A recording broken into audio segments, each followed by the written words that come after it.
And we're here again with the Pauper deck tech. As we explore this format, it's quite a rest with several videos going with the standard gameplay, and now we are back with this one. And I found this list from the MTG Top 8 from the other control category. They call this one, it's the Esper Ephemerate by 1913. I think this is from the MTGO league, or one of the recent tournaments done under the Pauper format category. And we explore what this kind of build, as some of these cards are quite familiar already. If you are already playing this format, you get to see some of these suspects, but this time we're going with the control route, Ephemerate, but having the control set up. But now, if you're not yet familiar, of course, having a control concept for a deck goes with spot removals, a bunch of counter spells, also with creatures that goes value in the long run, and also winning from that kind of setup. So we go with why Esper is the deck color choices, for this kind of deck. So we have 3 artifacts, 5 enchantments, creatures are number of 12, we have 14 instants, we have 6 sorceries, and 20 lands to go with. It's a controls deck setup, but having 20 lands would not be too little, I think. But we can see here that we have several cards that didn't go well, that would also need you to not worry of having to miss your land drops. Now we go first with how the deck works with card advantage, of course. So we go with the 4 copies of course Sky Fisher. So this creature would just literally return a permanent you control as it enters the battlefield. It has a good body and also a flyer. A 2/3 would not really have to block early on some of their opponent's creatures, and can also get on the air with 2 damage per turn. But the good thing is that it can return a permanent you control, which is basically the core of this kind of deck. As you can see in the rest, we have several creatures that can be guaranteed to gain advantage from that. That's Soul Migration, Maldrifter, also with artifacts such as Stealing Blade that can edict your opponent's creature and can be returned again by the Sky Fisher to gain more card value. And of course this one, the 2 copies of the Archaeomancer. So just a 4 to cast 1/2 creature, but can return an instant or sorcery card from the graveyard as it enters the battlefield. So with that setup and with this card, you can basically have a lot of late game or even in the mid game card advantage that can overwhelm your opponents. So along with it, of course, we have 3 copies of Maldrifter. As I mentioned, it can be evoked for 2 early on, but can become just a hard cast for 5 to draw you 2 cards and also have a 2/2 body in your board. And of course, we have added also Mirror Shell Crab that can also be used as a counter spell because of this ability. You can channel this for 3, discard Mirror Shell Crab, and then counter target spell or ability unless its controller pays 3. And the late game, you can just hard cast this one for a 5/7 creature with Ward 3, which is quite a huge creature for your opponent to be able to deal with. In one way that you can also discard this is that you can have this enchantment that can also return a creature card from graveyard to your hand. So only 1 copy of that in the mid game that can be used also as an option in your support card for all of that setup. In the rest of the 1-offs, here we have Mournwell. This can have also to evoke for 4. You can have your target player discards 2 cards, and Soul Migration. This can also be evoked. It can becomes a 2/4 flyer for 7, but evoking it would also have you to produce 2 1/1 Whitebeard creature tokens with flying that can also somewhat come up the board, somewhat can also act as your threats in other options that could fit depending on the situation. So with that setup for the creatures, again, the control setup goes with the edict effects. We have of course 3 Tightening Blade that can be used later on with the ability to craft this one. You can have this as a Consuming Sepulture. This artifact is that be able to have your opponent lose 1 life and you gain 1 life for each of your upkeep. During your upkeep, and this can also, in a way, can win you a game in the long run. And that kind of setup, we have also, as mentioned, Omen of the Dead for a permanent that can gain you card advantage for a recursion of your creature cards from your graveyard, and 4 copies of Omen of the Sea that can also get your card draw. At the same time, scry out your unnecessary draws from your top card library and then putting them in the bottom, while also gaining a draw a card advantage to get your best cards on the scenario.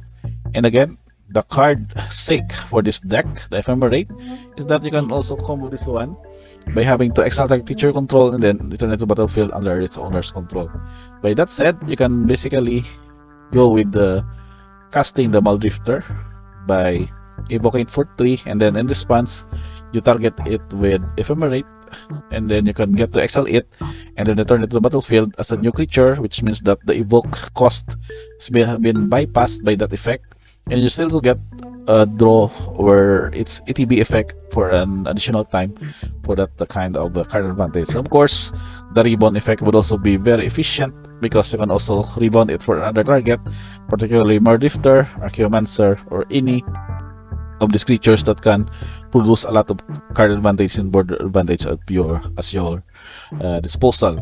And for that card, we then go with the controlling setup of this deck, wherein we have 4 cast down for spot removals to destroy target non-legendary creature, 4 copies of counterspell also, a copy of Destroy Evil that can deal with enchantments and creatures with toughness 4 or greater, a copy of Prohibit that can also goes with a 2 mana counterspell and can be kicker for 2 for countering 4 mana cost instead.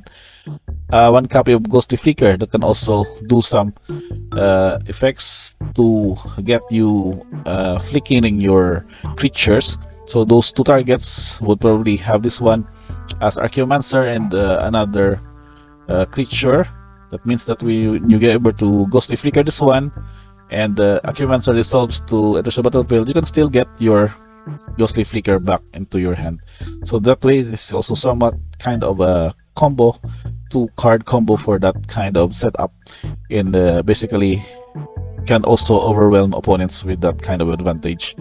And also a copy of Suffocating Fumes. This is 1 copy in the main deck that can deal with the tokens and can also be cycled, but at the same time can also be important in matchups such as tokens, goblins, or any other aggro deck that can have those kind of setup. And then for your sorcery, we have a copy of Arms of Hadar. This is also a super effect with the -2/-2 instead of the usual -1/-1. A copy of Late to Dinner that can return a creature card from your graveyard to the battlefield and then create a food token.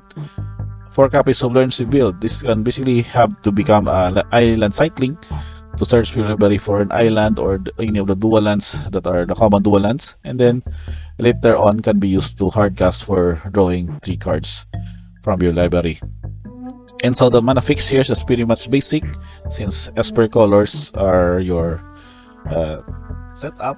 You can have the 4 copies of this for the blue-black, that's Aquifer, a copy of the Mercadak, and then 4 copies of the Beachfront for the mana fix for blue and white, and of course basic lands to fit for that card in the main deck for blue lands.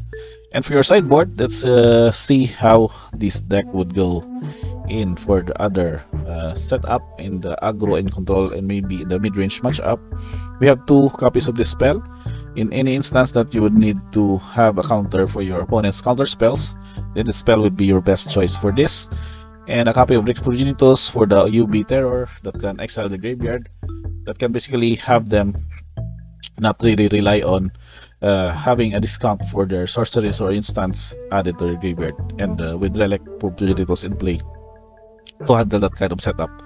Now for the sideboard for aggro, in particularly Mono Red, can also be used for burn or direct damage kind of matchup.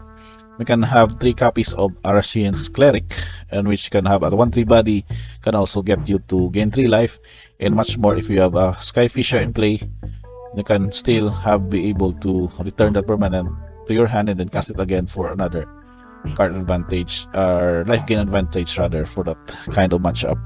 And then we have 2 copies of Don't Bring Your Cleric. This is more of a support card, but can also become very useful for the matchup with the Mono Red, and also with maybe with the Auras deck, because you can also destroy enchantments, and then it can also exile a card from your graveyard of your opponent. So that pretty much of us kind of choices, which is very relevant also in most of your matchups. And I think this would be somewhat highly recommended to be that on the main deck, depending if you're be able to predict what will be your local metagame format would be. And also for the sideboard, we have a copy of Standard Gateway. This can also destroy a non-token artifact or enchantment and then incubate 2, or incubate 2 and then transform incubator token you control. So this is just a 2-mana sorcery speed disenchant, but can also get your card advantage with a 2/2 Phyrexian artifact creature.